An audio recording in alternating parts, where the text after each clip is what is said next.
제목으로 말씀 전하겠습니다. 소아청소년 정신의학 분야 전문가인 김봉년 씨가 쓴 1000번을 흔들리면 아이는 어른이 됩니다 라는 책을 최근에 우연히 알게 돼서 읽게 됐습니다. 내용이 요즘 코로나 후에 ADHD가 많이 늘었다는 것입니다. 아이고 청소년이고 가릴 것 없이 집중력이 약하고 충동이 강하고 마무리를 잘 못하고, 그래서 아이들이 스스로 걱정이 돼서 ADHD를 검색을 해서 내가 그런 아이는 아닌가 돌아보고 비교한다는 것입니다. 왜 그러냐면 불안하기 때문에 그래요. 그 불안의 이유가 뭐냐면 갓생, 완벽한 삶, 그 삶을 바라고 기대하는데 내 삶에 그런 일들이 일어나지 않을까 봐 미리서부터 걱정하고 불안해하기 때문에 마음이 편하지 않다는 것입니다. 근데 사실 내일의 태양이 또 뜨잖아요. 새 하루가 시작되지 않습니까? 그것부터가 소망인데 부정심리가 들어오면 그렇게 못한다는 거예요. 우울감이 들어오고 분노가 들어오고 미래에 대한 불안감이 들어오면 어쩔 줄 몰란다는 겁니다. 특별히 청소년기에는 친구가 전부잖아요. 그 친구랑 어쩌다가 한번 다투고 나면 인생의 전부인 친구가 날아감과 동시에 나는 더 이상 친구가 안 생길 거야, 이런 부정적 감정 때문에 낮은 자존감을 형성하게 되고 불안하다는 겁니다. 그때 이런 부정적 감정을 뒤로 하고 긍정적 감정을 가지라는 거예요. 희망과 행복, 그런 마음을 꿈꾸라는 겁니다. 그러면 싸워도 다시 화해할 수 있을 거야, 이런 마음 때문에 일어서게 된다는 거예요. 그래서 긍정심리가 중요하다, 이런 얘기를 합니다. 사실 저도 보면 이 심리학 부분을 모든 것을 받아들일 수는 없지만, 그러나 사람의 마음을 긍정적으로 바라보고 미래를 긍정적으로 바라보는 것에 전 큰 유익이 있다고 생각합니다. 그런데 이 저자가 뭐라고 얘기하냐면, 이 긍정심리의 최고의 힘은 무엇이냐면 감사하는 것이랍니다. 감사하게 되면 부정적 생각보다 긍정적 생각이 자리 잡아서 난 할 수 있어, 난 소중해, 그런 마음으로 이겨나가게 된다는 거죠. 그래서 매일 하루에 3가지씩 감사의 내용들을 써보라는 겁니다. 그러면 어느새 부정감정이 물러가고 감사의 감정이 생긴다는 거죠. 습관의 변화까지 생긴다는 겁니다. 그런데 성경에 하나님께서 우리에게 하신 명령이 뭡니까? 감사예요, 감사. 어떻게 보면 이 긍정심리학에서 얘기하는 것은 우리의 권면이지만 성경은 아예 명령하고 있습니다. 이게 너무 중요한 것이기 때문에. 왜냐하면 감사하게 되면 재해석하게 되거든요. 우리 삶의 문제를 감사하는 순간에 하나님의 눈으로 그 문제를 바라보게 되거든요. 그래서 감사하는 것은 우리가 해야 되고 안 해야 되고 이런 문제가 아니고 선택의 부분이 아니고 순종의 영역입니다. 순종의 영역. 감사하다 보면 결국 믿음이 자라나고 하나님의 꿈과 비전대로 살아가는 영광스러운 인생이 되는 것, 그게 바로 감사의 능력입니다. 그러나 문제가 무엇입니까? 감사를 가로막는 최대의 장애물이 있습니다. 그 장애물이 무엇이냐면 바로 미움입니다. 미움. 자신을 미워하고 이웃을 미워하고 하나님을 미워하고, 그 감정이 한번 마음속에 또아리 쳐서 딱 자리를 잡고 있으면 은혜 받기도 힘들고 사람과 사람 사이에 가까이 다가가는 마음도 힘들고 인생의 장벽을 세워놓고 그 장벽 넘어가는 게 너무 큰 힘든 일이 되어버린다는 거죠. 그래서 세상이 불행한 겁니다. 해결되지 않는 미움이 있기 때문에 용서받고 싶고 용서하고 싶은데 이게 안 되는 거예요. 안 되는 거. 용서받지 못한 사람이 너무나 많고 용서해주고 싶은 사람 너무나 많은데 결과론적으로는 용서가 끝나지 않아서 세상이 너무 살기가 어려운 거예요. 특별히 복음서에서 예수님 뭐라고 하십니까? 마태복음 5장 21절부터 24절 같이 한번 교독해 보도록 하겠습니다. 21절, 옛 사람에게 말한 바 살인하지 말라, 누구든지 살인하면 심판을 받게 되리라 하였다는 것을 너희가 들었으나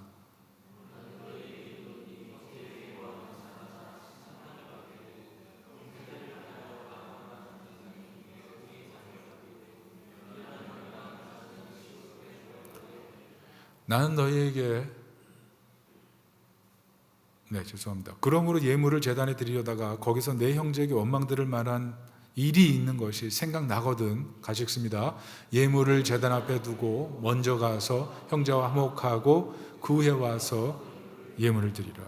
예수님께서 예물을 제단에 드리기 전에 뭐 하라고요? 화목하라. 무슨 말입니까? 하나님께서 용서하지 않은 채 와서 예배 드리는 것을 기뻐하지 않는다. 예수 믿는 사람, 하나님 아는 사람이 세상의 불행의 치유제로 존재해야 되는데 도리어 불행한 마음 그대로 품고 와서 예배드리고 누군가 아프게 한 상태로 존재한다는 것 자체가 하나님께서 기뻐하지 않는 마음이다. 이런 얘기를 하신다는 거죠. 여러분, 왜 용서를 해야 됩니까? 용서 자체가 내 삶을 행복하게 만들 뿐만 아니라 누군가에게 위로와 힘이 되기 때문에 그래요. 누군가 용서했다는 그 얘기 하나가 마음에 먹먹함을 주지 않습니까? 그럼에도 불구하고 우리가 잘 용서를 못해요. 왜 그럴까요? 제가 최근에 어떤 분에게 들은 얘기가 있습니다. 그 얘기가 뭐냐면 3대가 음식점에 와서 한 20만 원어치의 음식을 시켜놓고 맛있게 먹더래요. 할머니, 자녀, 손녀, 손자까지 다 와서 3대가. 그러니까 얼마나 즐겁고 행복했겠습니까? 그런데 나갈 때는 음식값을 안 내고 나가더라는 거죠. 이유가 뭐냐 하니까 여러분 그 케이블 타이 아십니까? 그 케이블 타이 꼭다리가 음식에서 나왔다는 거예요. 이게 시비가 붙어서 이 3대가 음식을 먹고 음식값 안 내고 나가버리게 됐다는 거죠. 그런데 그 서빙하는 분이 보니까 나가는 분의 그 가방에 케이블 타이 그 남은 부분이 붙어 있더라는 거죠. 그것을 보면서 이게 뭔가 싶더래요. 또 한 가지 얘기는 어떤 오피스텔에 사는 분인데 우연히 자기 집에 배달이 잘못 온 거예요. 열어보니까 짜장면과 탕수육이에요. 시킨 적이 없는데. 그래서 전화를 걸었답니다. 잘못 온 것 같습니다. 그랬더니 사장님 하시는 말이 잘못 갔는데 다시 그거 가져오고 그러면 음식 못 먹게 되니까 저희가 서비스로 드리겠습니다. 맛있게 드십시오. 그랬대요. 그래서 이게 웬 횡재야. 그리고 맛있게 까서 먹고 나서 어떻게 했냐면 음식값을 보냈답니다. 그러니까 사장님이 다시 전화가 온 거예요. 저희가 서비스로 드렸는데 왜 음식값을 지불하십니까? 그랬더니 이분 하는 말이 우리 할머니가 음식은 공짜로 먹지 말랬어요. 이렇게 얘기했다는 거죠. 사람마다 사는 방식이 있어요.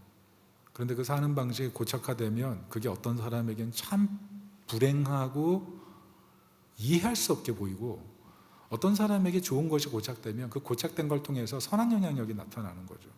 여러분, 우리 마음속에 고착되어 있는 게 뭡니까? 특별히 용서의 문제는 우리 마음에 미움이 고착되어 있는 거예요.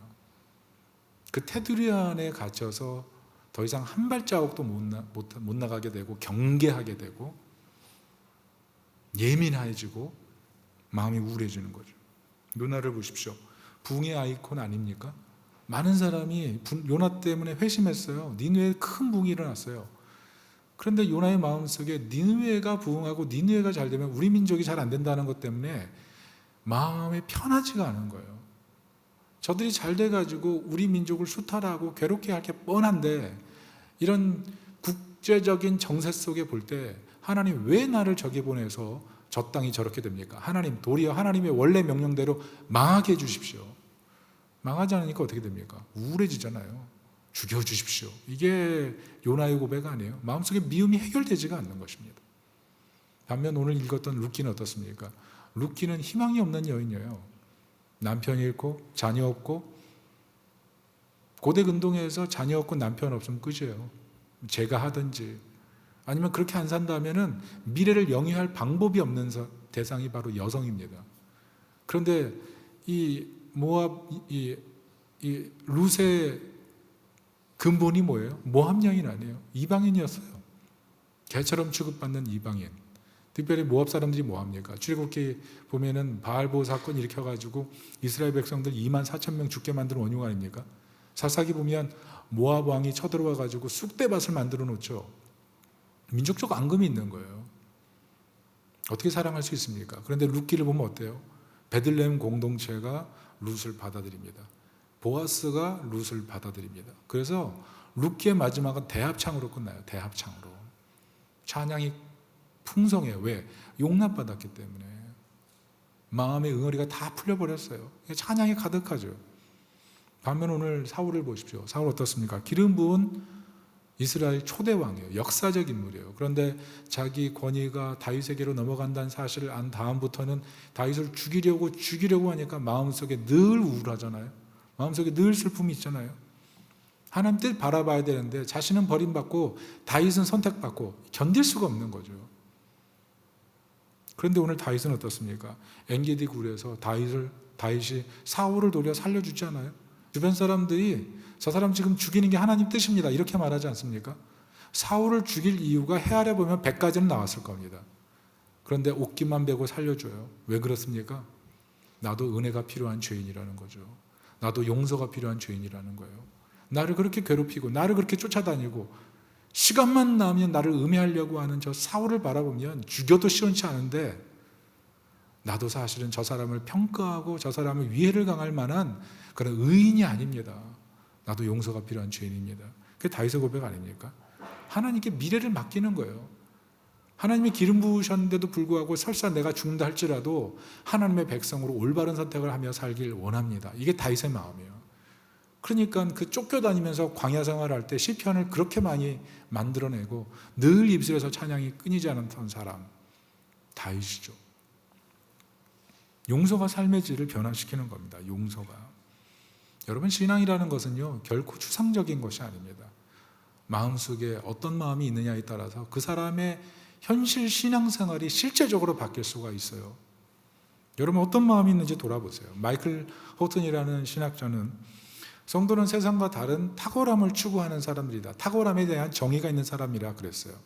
세상적인 탁월함은 능력이 있어야 됩니다. 그리고 돈이 있어야 됩니다. 그리고 외모 뛰어나야 됩니다. 이런 것들이 즐비해야 탁월함, 그게 탁월함 아니에요? 그러나 성경적 탁월함은 무엇이냐 하면 하나님과 이웃을 마음에 두고 사랑하는 거예요. 사랑해주고 섬겨주고 아껴주고, 거기서 탁월함이 있는 거예요. 세상 사람들이 볼 때 그것을 보고 놀라고 그것을 보고 도전을 받아요. 거기서 선교적인 삶이 나오는 것입니다. 자, 그렇다면 우리가 왜 용서해야 됩니까? 우리 마음속에 살면서 응어리 하나씩 다 있잖아요. 우리 마음속에 힘든 그런 기억 하나도 없는 그런 사람이 있습니까? 그 사람 생각하면, 그 일 생각하면 훅 올라오는 그런 마음들이 있잖아요. 그래서 매일매일 살아가는데 매일매일 갑자기 떠오르는 불현듯한 그런 사건과 그런 사고들이 우리 마음을 슬프게 만들잖아요.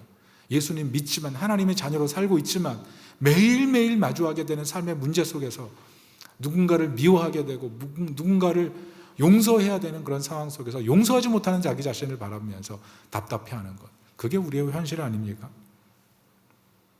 그런데 그럼에도 불구하고 우리가 왜 용서해야 됩니까? 죽을 때 가장 후회하는 것이 용서하지 않고 죽는 거예요. 용서하지 못하고 죽는 거예요.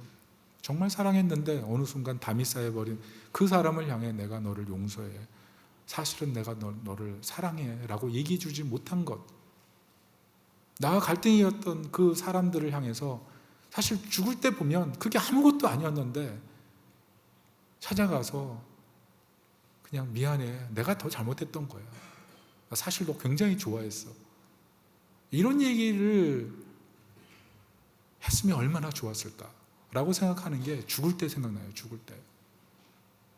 그게 사람이에요. 그리고 우리 인생을 보세요. 누군가의 용서 때문에 이 자리까지 온 거 아니에요? 부모의 용서가 있었고 친구의 용서가 있었고 선생님의 용서가 있었고, 다 깨끗한 사람이에요? 다 허물이 있잖아요. 연약함 없습니까? 부족함 없습니까? 그걸 다 받아준 거잖아요. 용서 받아서 왔는데, 사랑의 빛이 있는데 사랑의 빛을 생각하지 못하고 용서할 것만 생각하고 분노만 붙잡고 있으니까 우리 삶이 어려워지는 거 아니겠습니까? 그리고 무엇보다 하나님은 용서를 통해 복을 주세요. 욥기를 보세요. 욥을 괴롭힌 친구들 있잖아요. 위로하러 왔다가 계속 정죄만 하잖아요. 얼마나 분노가 차요. 그런데 하나님께서 뭐라 그러세요? 그들을 위해 기도하라. 욥이 하나님 말씀을 따라서 그들을 위해 기도했을 때 어떻게 돼요? 화가 변하여 복이 되잖아요. 여러분, 용서와 축복이 굉장히 밀접해요. 용서하지 않고 인생을 살아가는 것은 우리 인생의 불행을 계속 창조하는 것과 똑같아요. 용서해, 떠내려 보내야 돼요. 주님 안에서 그걸 내려놓고 해결해야 돼요. 무엇보다 우리가 용서해야 되는 이유는 우리 인생이 하나님의 용서의 반복이에요. 가령 미슐랭 스타를 받은 그런 요리사가 있다고 합시다. 그 요리사에게 제가 음식을 만들어주면서 맛있게 드세요? 그러면서 스스로 내가 정말 좋은 요리사야 이렇게 생각하면 아마 여기 계신 모든 분들은 목사님 무슨 생각을 하고 있는 거야? 이렇게 생각할 거예요. 가령 옆에 빌 게이츠가 있다고 합시다. 엄청난 부자죠. 제가 선물을 하나 해요. 조그만 전자시계, 볼품없는 전자시계. 그래 놓고 야, 나는 정말 대단한 선물을 했어 라고 생각하고 있다면 여러분 어떻게 생각하시겠어요? 여러분, 그분이 차고 있는 시계 하나가 제가 가지고 있는 전 재산보다 많을 거예요. 그런데 제 스스로 아이고 잘했어 라고 생각하면 그게 얼마나 바보스러운 행동이에요. 그런데 사실 우리가 하나님 앞에 이렇게 살아가요. 하나님의 수준에 한참 못 미치게 살면서 나 잘한다고 생각하는 그런 생각, 그게 문제 아니겠어요? 우리는 몰라도 너무 몰라요. 하나님이 존재 자체가 우리와 다르시고 얼마나 위대하신 분인지에 대해서 우리가 망각하고 살기 때문에 우리한테 너무 후한 점수를 주면서 하나님의 뜻을 너무나 쉽게 우리 마음대로 바꿔버리는 경향들이 있다는 거죠. 그러나 하나님께서 어떻게 하십니까? 이게 은혜인데 우리가 준비한 요리를 사랑하는 아내가 남편에게 줬을 때 그 남편이 맛있게 먹어주는 것처럼 하나님께서 그렇게 받아주실 준비가 돼 있다는 거죠. 우리가 장난감 같은 거 시계를 줬을 때 마치 사랑하는 딸이 그 장난감 시계를 줬음에도 불구하고 사실 비싼 시계를 놔두고 아예 그 장난감 시계를 붙여놓고 그것을 하루 종일 차고 다니면서 기뻐하는 그 아버지처럼 하나님께서는 그렇게 우리가 드린 작은 것마저 기뻐하시고 받아주신다는 거죠. 무슨 말입니까? 우리가 한 섬김과 봉사는 다 흠이 많아요. 흠투성이에요. 그런데 하나님이 용납해 주신다는 거죠. 용납해 주세요. 우리가 삶을 살아가는 모든 삶의 흔적, 지금까지 지나온 삶의 궤적은요, 다 하나님의 용납과 긍휼의 결과예요. 만약 내가 지금까지 너무 잘해서 이렇게 살았고 내가 지금까지 하나님을 너무 기쁘시게 해서 여기까지 도착했다라고 생각한다면 그건 상당히 착각에 가까운 거예요. 착각에. 우리는 하나님을 만족시킬 수 있는 능력 자체가 없는 존재들입니다. 그러므로 매일이 매일이 은혜인 거예요. 우리는 용납받으며 사는 거예요. 오늘 본문을 보면서 우리가 발견할 게 뭡니까? 죽어야 될 사울이 어떻게 돼요? 옷깃만 베이고 살아나잖아요. 이런 것처럼 우리가 매일매일 이렇게 하나님의 자비 가운데 살아가고 있다는 겁니다. 그래서 우리가 오늘 본문을 보면서 발견해야 될 것이 무엇이냐면 우린 본문을 보면서 다윗의 그 모습을 보면서 신앙적인 그 발자취를 따라가려고 하고 내가 다윗이 되었으면 그러지만 이 성경을 잘 들여다보면 우린 다윗이 아니고 사울이에요. 사울. 하나님의 뜻이 아니라 내 뜻대로 살아가고 내 뜻을 끝까지 붙잡고 조금도 움직이려고 하지 않는 사울의 모습이 우리 모습이라고요. 근데 그럼에도 불구하고 하나님이 은혜 속에서 우리를 살려주셨는데 우리는 어떻게 하냐 하면 내가 용서의 주도권을 진 채 살아가고 미움 때문에 하나님이 주신 그 은혜의 한 자락마저도 지키지 못한 채 살아간다는 것입니다. 그러니까 어때요? 매일매일 마음이 우울해지고 불편한 거예요. 불편한 거예요. 만약 이런 우리의 마음을 하나님이 아시고 재판하신다면 우리가 어떻게 되겠습니까? 오늘 그런데 우리 본문에서 발견하는 복음이 무엇이냐면 용서가 필요한 죄인을 용서받을 자격도 없는 죄인을 용서해 주는 다윗처럼 하나님께서 우리 삶에 이렇게 찾아오셨다는 것입니다.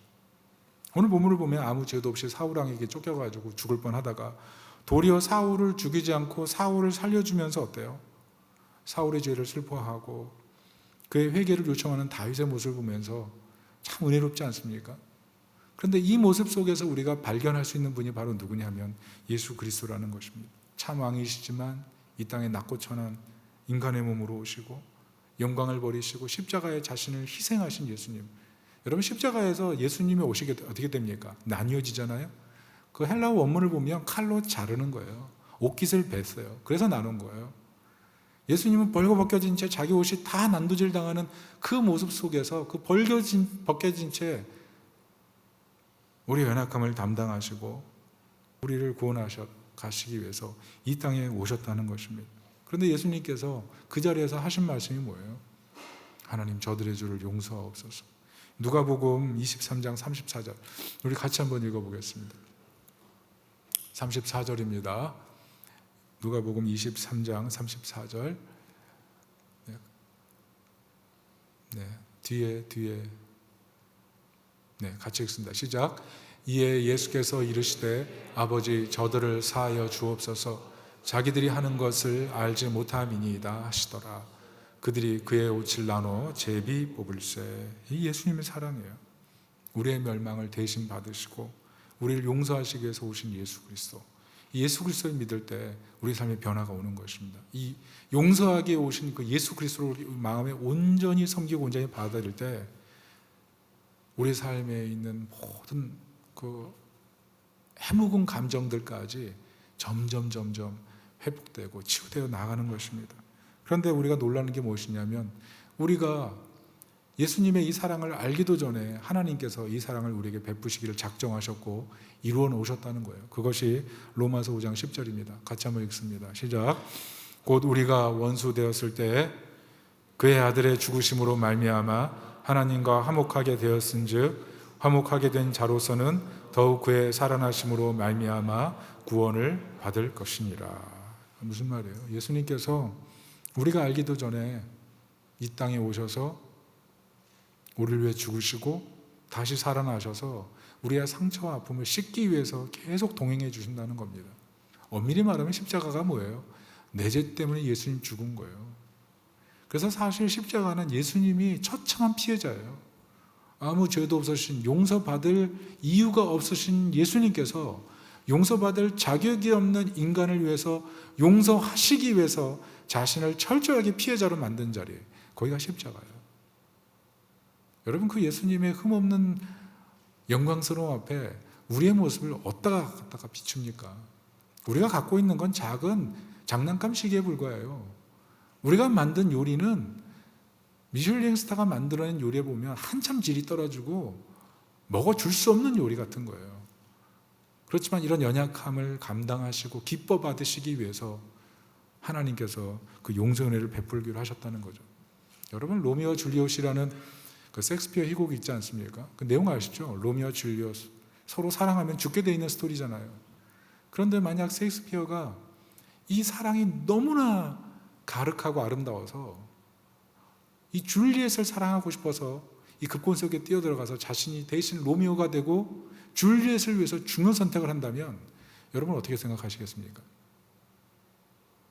말도 안 되는 얘기라 그러겠죠. 그런데 복음이 그래요. 여러분, 우리가 왜 용서하기 싫은 사람까지 사랑하고 용서해야 되냐 하면 우리가 이 말도 되지 않는 사랑을 예수님으로부터 받았고 예수님이 우리를 위해서 말도 되지 않는 피해자로 서 계시기 때문에 그래요. 우리와 미움 사이에 그 중간에 서 계신 예수 그리스도. 그래서 누군가를 미워하려고 해도 십자가에 달리신 예수 그리스도를 바라보면 더 큰 피해자로 오신 예수 그리스도 앞에서 우리가 명함도 내놓지 못하는 거예요. 여러분, 만약 여러분 막 벌거벗 벗겨서 여기에 세워놓다고 생각해 보세요. 할 수 있습니까, 그거? 수많은 사람들 앞에서 온몸이 난도질 당하고 피해자로 서 계신 예수님 앞에서 예수님이 나 때문에 죽으셨다면 여러분 어떤 생각을 하게 되겠습니까? 기독교 전승에 가면 제자들이 어떻게 합니까?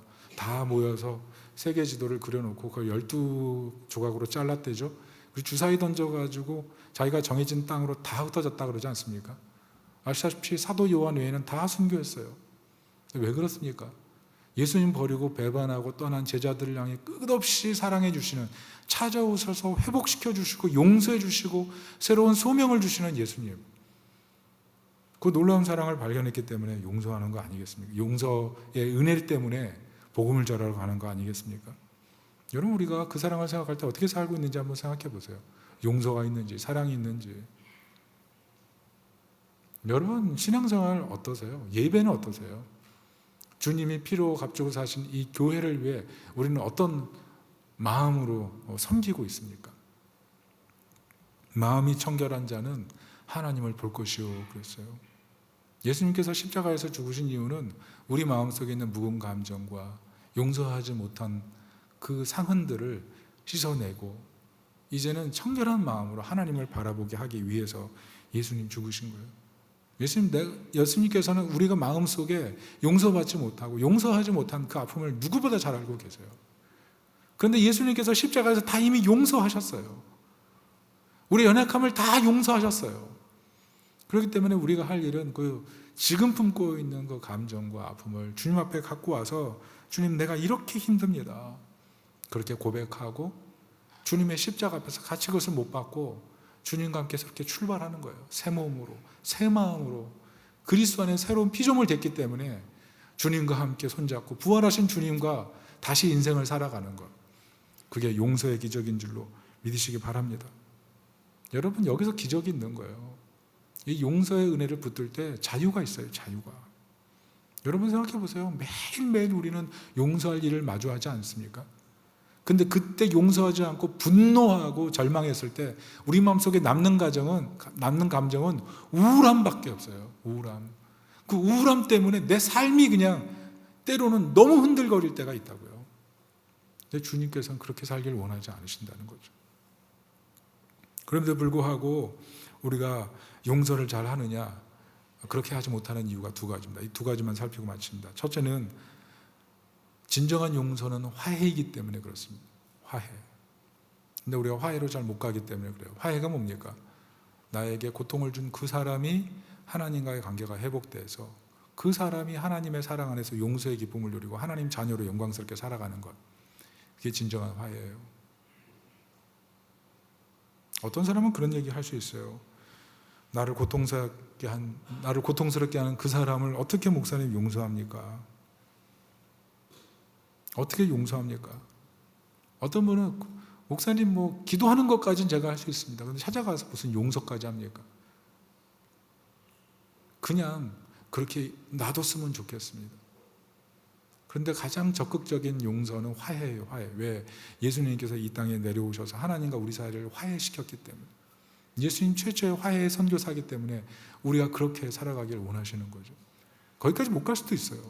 그러나 적어도 그 사람 안에 있는 죄의 권세가 깨지기 위하여 하나님 앞에 눈물로 대신 회개하면서 그 사람의 구원과 회복을 바라는 그런 마음으로 기도하기를 시작하는 것. 거기서 화해가 시작되는 거예요. 내 상처를 생각하면 용서할 수 없다, 이렇게 생각되는 일들, 사람들이 많습니다. 그때 그런 사건들, 그 상황들만 생각하면 마음속에 원망이 생기는 그런 사람들이 있을 거예요. 그러나 예수님께서 내 고통과 상처를 위해 죽으셨다는 것, 내가 용서받을 자격이 없었다는 사람이었다는 것, 그래서 기도해주고 그 사람과 화해하고, 여러분 회복되길 원하세요. 주님이. 여러분 가장 마귀가 좋아하는 게 뭡니까? 가장 마귀가 좋아하는 게 무엇인지 아십니까? 마음속에 끊임없는 정죄감을 배양하는 거예요. 끊임없는 미움을 배양하는 거예요. 그 미움과 분노에 고착돼서 그 속에서 꼼짝달싹 없이 살아가면서 거기서 절망하고 좌절하는 상태로 끝없이 머물게 만드는 것, 그게 사단이 하는 일이에요. 그런데 예수 그리스도를 바라보면서 그분이 이루어놓으신 놀라운 자유 속에 자유를 바라보면서 이미 예수 그리스도 안에서 죄와 사망의 법에서 해방된 자신을 발견하면서 이미 나는 해방되었습니다. 나는 내 문제는 해결되었습니다. 내 상처도 주님이 치유하셨습니다. 선언하고 회복으로 살아가는 것, 그것을 정말 주님이 원하신다는 겁니다. 마음속에 혹시라도 그 미움의 감정들과 상처가 있다면 그것을 주님께 맡기고 하나님께 회복의 은혜를 구하는 그런 은혜가 있기를 예수님의 이름으로 축원합니다. 우리가 두 번째 나가야 될 것은 정의의 문제입니다. 정의의 문제. 진정한 용서는 정의의 문제와 부딪힐 수밖에 없어요. 왜냐하면 용서하려고 해도 내 안에 있는 정의감이 용서하지 못하게 만듭니다. 그런 일들이 비일비재해요. 그런데 정의의 뜻이 뭡니까? 정의의 뜻이 뭐냐면 하나님과의 관계가 정의예요. 하나님 앞에 섰을 때가 정의예요. 내 생각대로 되는 게 정의가 아니고 하나님께서 원하시는 게 정의예요. 이게 가장 중요합니다. 우리가 실수하는 게 뭐냐면 내가 정의가 돼서 그래요. 내 뜻대로 하는 게 정의가 돼서 그래요. 반드시 실수하고 하나님과 멀어질 수밖에 없어요. 그러나 하나님과의 관계 속에서 그 문제를 바라보면 거기서 정의가 생기는 거예요. 특별히 하나님의 정의라고 할 때 두 가지입니다. 보복적 정의, 하나는 회복적 정의, 두 가지예요. 보복적 정의는 뭐냐면 불의에 대한 심판, 이게 보복적 정의고, 회복적 정의는 무엇이냐 하면 어떤 불의를 통해서 권리를 박탈당한 사람을 회복시켜주는 것, 그게 회복적 정의예요. 문제는 뭐냐면 우리는 늘 회복적 정의만을 바라요. 내 권리가 회복되고 내가 당한 아픔이 완전히 회복될 때 그때 나는 자유할 수 있어 라고만 생각해요. 근데 사실 보복적 정의로 하나님이 나를 보복하기 시작하신다면 회복적 정의는 일어날 수도 없습니다. 그게 중요해요. 요즘 세상이 얼마나 혼란합니까? 근데 그 중심에 정의의 문제가 있어요. 그런데 내가 생각하는 구원이, 내가 생각하는 정의가 하나님의 정의보다 중요해진다면 그게 정의일까요? 여러분, 우리의 문제는 내가 바라는 것을 너무 옳게 생각하고 그것을 단순화시키고 기계적인 행동으로 반복하게 됩니다. 그런데 그게 하나님의 정의인지를 물어봐야 된다는 거예요. 만약 내가 특정 집단, 특정 사람에게만 자비롭고 공동체적인 악과 사회 시스템과 타락한 문화에 대해서는 관대하고 침묵하고 있다면, 세상을 어지럽게 하는 사단의 권세와 우리 영혼을 파괴시키는 마귀의 시험에 대해서는 정작 침묵하고 싸워보려고도 하지도 않으면서 다른 문제에 있어서는 투쟁하려고만 하는 그런 마음이라면, 특별히 믿지 않는 사람의 불의에 대해서는 너무 예민하고 믿는 사람의 불의에 대해서는 관대하다면, 무엇보다 자기 자신을 바라보면서 오랫동안 예수님 믿었는데 변화되지 않는 자신을 바라보면서 어느 순간 난 변화되지 않을 거라고 생각하고 스스로 포기했다면, 생각해 보세요. 하나님 보복적 정의를 펼치신다면 살아남겠습니까? 여기에 해당된다면 누가 자유롭겠어요? 무슨 말이냐면 내가 가지고 있는 정의감 자체가 너무 불의하다는 거예요. 너무 부실하다는 거예요. 팀 켈러가 무슨 얘기를 했냐면, 우리는 정의를 바라지만 우리가 바라는 것으로는 정의의 그 복잡한 측면을 다 담을 수 없다. 우리가 바라는 정의에 우리는 인간의 타락한 면을 고려하지 않고 있다. 이게 굉장히 옳은 말이에요. 저는 이게 굉장히 옳은 말이라고 생각합니다.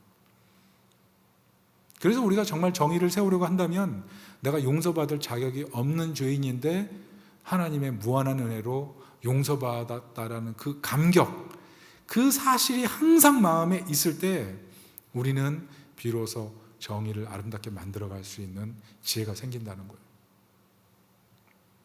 시편 43편 21절부터 26절을 우리가 같이 한번 교독하도록 하겠습니다. 이사야 43편 21절부터 26절입니다. 이 백성은 내가 나를 위하여 지었나니 나를 찬송하게 하려 함이니라.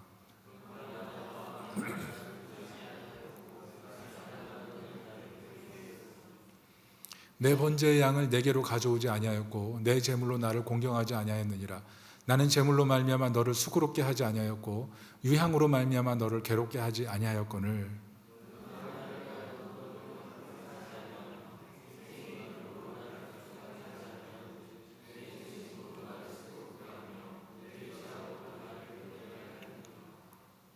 나 곧 나는 나를 위하여 내 허물을 도말하는 자니 내 죄를 기억하지 아니하리라.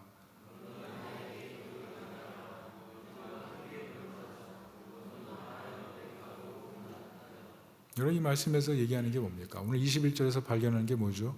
하나님께서는 우리를 창조하실 때 찬양하려고 지으셨어요. 하나님은 우리 입술로 늘 찬양하는 것을 기뻐해요. 그런데 우리 본문 이사야 43장 21절부터 쭉 읽으면서 느끼는 게 뭡니까? 우리에게는 찬송도 사치입니다. 하나님께서는 우리 입술에서 나온 찬양을 받길 원하지 않으세요. 그 이유가 무엇입니까? 22절 이렇게 써 있죠. 너는 나를 부르지 않고 나를 괴롭게 여긴다. 너는 왜 하나님 찾지 않니?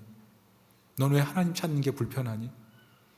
정말 네가 의지하는 것은 하나님이 맞니? 유일한 의지처가 하나님이니? 이렇게 물어보잖아요. 23절에 뭐라 그럽니까? 너는 제물로 나를 공경하지 않는다. 나는 제물로 너를 힘들게 한 적이 없다. 무슨 뜻이에요? 너희는 하나님께 예물을 가져오려고 마음을 기울여 준비한 적이 있니? 네가 예물을 준비할 때 혹시 그 예물 때문에 하나님이 존중받지 못한다고 생각하게 한 적은 없니?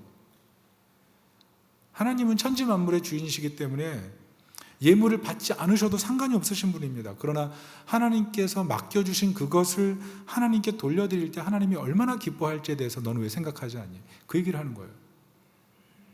24절은 이런 내용입니다. 너는 나를 섬기지 않아서 나를 슬프게 하고 있고 죄로 나를 괴롭게 하는구나. 이게 무슨 말씀이에요? 너는 하나님께 너무 인색하구나. 이 얘기를 하는 것입니다. 예배 자리 나오면서도 죄를 회개하지 않은 채 예배 자리 나와서 지금 하나님의 마음이 너무 괴롭다는 거예요. 그래서 하나님께서 내 백성을 찬양하기 위해 지었다고 하지만 사실은 하나님 마음으로는 이 찬양을 받을 만하지가 않은 거예요. 이 사람들이 하는 찬양이 버거운 거예요. 제발 입을 닫고 찬양하지 마. 이게 보복적 정의예요. 만약 하나님께서 보복적 정의를 베푸신다면 우리 입술을 다 없애버리셨을 거예요. 우리 눈을 다 가려버리셨을 거예요. 우리 귀를 다 닫게 만들어버리셨을 거예요. 하나님의 보복적 정의가 무서운 거예요. 그런데 하나님의 은혜가 뭡니까? 25절, 26절 우리 같이 한번 25절, 26절을 읽어보겠습니다. 시작. 나 곧 나는 나를 위하여 내 허물을 도말하는 자니 내 죄를 기억하지 아니하리라. 너는 나에게 기억이 나게 하라. 우리가 함께 변론하자. 너는 말하여 내가 의로움을 나타내라. 이게 무슨 말씀입니까? 하나님께서 용서받을 수 없는 죄인이지만 용서하셔서 의롭게 만드시겠다는 거예요. 의롭게 만들어서 내가 너를 사랑하겠다는 것입니다. 그러니까 그 의를 붙들고 하나님 앞에 나오라는 거예요. 이게 회복적 정의예요. 회복적 정의. 도저히 용서받을 수 없는 죄인인데 하나님께서 어떻게 해요? 용서받은 죄인으로 만드셔서 의롭게 만드셔서 그 예배를 받으시고 그 입술에 찬양이 가득하여 하나님께 나오기를 기뻐하신다는 거예요. 언제? 우리가 아직 죄인 되었을 때 하나님께서는 의롭게 만드실 준비가 끝나셔서 우리를 받아주신다. 특별히 신약 사건에서는 예수 그리스도를 통해서 이 사건이 우리에게 완벽하게 임했다는 것입니다. 하나님께서는 우리가 예수 그리스도의 놀라운 용서 안에 거하며 우리도 마음에 용서를 통해서 우울을 벗고 창양의 인생을 살기를 원하신다는 거죠. 여러분, 우리가 언제 용서하고 좀 더 탁월하게 그리스도인으로 살아갈 수가 있겠습니까? 주변 사람들이 우리를 보면서 저 사람 정말 예수님 잘 믿는다, 그런 생각을 들게 할 때가, 그때가 언제입니까? 내가 용서받을 자격이 없는 사람입니다. 그런데 내가 너무나 큰 은혜를 받았습니다. 내가 만 가지 은혜를 받았기 때문에 겸손히 섬길 수밖에 없고, 내가 만 가지 은혜를 받았기 때문에 내 욕심대로 살 수가 없고, 내가 만 가지 은혜를 받았기 때문에 저 사람이 나에게 비록 실수했지만 내가 저 사람을 위해 도리어 기도하고 그 사람을 축복하고 그 사람의 회복을 구하고. 여러분, 그렇게 살아간다면 세상 사람들이 우리를 보면 뭐라 그러겠습니까? 우리는 어떻게 살겠습니까? 어떻게 우울에 머무를 수가 있겠습니까? 정말 이 땅에 우울한 감정들이 세상을 많이 지배하는 것 같아요. 그러나 적어도 용서의 문제에 있어서는 지혜로운 용서를 통해서 우리의 감정이 하나님을 향하여, 열린 하늘을 향하여 아름답게 찬양하여 기쁨을 회복하는 은혜가 있기를 예수님의 이름으로 축원합니다. 말씀의 결론을 맺습니다. 짐 크로스가 작곡하고 작사한 Time in a Bottle이라는 그런 노래가 있어요. 팝송이죠. 제가 고등학교 때 많이 불렀던 것 같습니다. 내용이 그래요. 만약 시간을 병 속에 담아둘 수 있다면 내가 제일 먼저 하고 싶은 것은 메일을 저장하는 거. 영원히 없어질 때까지 메일을 저장해서 당신과 함께 그 시간을 보내고 싶습니다. 이게 무슨 말이에요? 당신을 너무 사랑해서 영원히 머무르고 싶은데, 그래서 시간을 병 속에 저장해 놓고 행복하게 살고 싶다는 거예요. 만약 세월을 영원하게 지속할 수 있다면 내가 매일을 보물과 같이 저장해서 당신과 함께 영원히 살고 싶습니다. 이게 이 노래 가사 내용이에요. 그런데 이 노래 가사 중에 뭐라 그런 줄 아세요? 이 짐 크로스가. 그런데 문제는 뭐냐면 시간이 충분해 보이질 않아. 당신과 함께 보내고 싶은데 당신이 나랑 영원히 같이 걸음을 걸어가야 될 그 사람이라는 것을 내가 알고 있는데 당신과 영원을 보내기에는 시간이 충분하지 않아. 1970년대 메가 히트했던 노래예요. 빌보드 1위를 찍었습니다. 그런데 이 노래가 왜 탄생했냐면 짐 크로스가 긴 무명 생활을 보냈거든요. 자기네랑 통기타 메고 시골 술집 가서 노래하고 누구도 알아주지 않는 생활을 했거든요. 그러다 노래가 조금 뜨니까 이 사람이 유명해진 거예요. 집도 사고 차도 사고 그리고 아기까지 생긴 거예요. 그렇게 바랬던, 너무 행복해서 이 Time in a Bottle이라는 노래를 만들었어요. 이 행복한 시간을 영원히 기억하고 싶어서. 그런데 이 노래 쓰고 빌보드 1위까지 찍었는데 어떻게 되신지 아십니까? 이 노래 부르고 얼마 안 돼서 비행기 사고로 홀로 사망해요. 홀로 사망. 너무 안타깝죠. 제가 이 말을 왜 하는지 아십니까? 인생은요 짧아요. 사랑하기에도 시간은 짧아요. 시간이 영원히 기다려주지 않아요. 사랑한다고 말하고 용서해주고 빠져나와야 돼요. 미움의 감정에서. 미움의 감정에서 빠져나오지 못하는 한 우린 자유로울 수 없고 행복할 수 없고 풍요로울 수 없고 하나님을 향하여 더 깊이 찬양할 수도 없는 거예요. 예수님께서 하나님 사랑하고 내 이웃을 내 몸같이 사랑하라 하셨습니다. 해결 못한 용서가 있습니다. 근데 해결 못한 용서가 있으면 하나님 사랑도 반쪽이 되고 이웃 사랑도 반쪽이 돼요. 여러분, 이 당혹감을 여러분 기억하세요. 우리가 용서받을 자격이 없는 사람이었다는 것. 그런데 나 때문에 피해자로 오신 예수님 바라보면 어떻게 돼요? 우리가 누굴 용서 못하겠어요? 예수님 나 때문에 그렇게 십자가에서 모진 고난을 받고 죽으셨다면 나에게 고통을 준 사람을 바라보면서 피해자로 오신 예수님 옆에 서 있으면 어떻게 감히, 우리가 그래서 힘든 거예요. 어떻게 보면 마음속에는 용서하고 싶지 않은데 예수님 용서하셨기 때문에 매일매일 사실 우리는 하나의 전쟁을 하고 있는 것 같아요. 그러나 그 사랑을 생각하면서 우리가 하나씩 하나씩 짐을 내려놓고 주님께 맡기기 시작할 때 주님께서는 우리의 슬픔을 씻어주시고 찬양으로 바꿔주시고 사랑하기에도 짧은 이 세상을 찬양으로 살아갈 수 있도록 도와주시는 줄로 믿습니다. 이 용서의 은혜를 붙드시기를 예수님의 이름으로 축원합니다. 아멘. 우리 찬양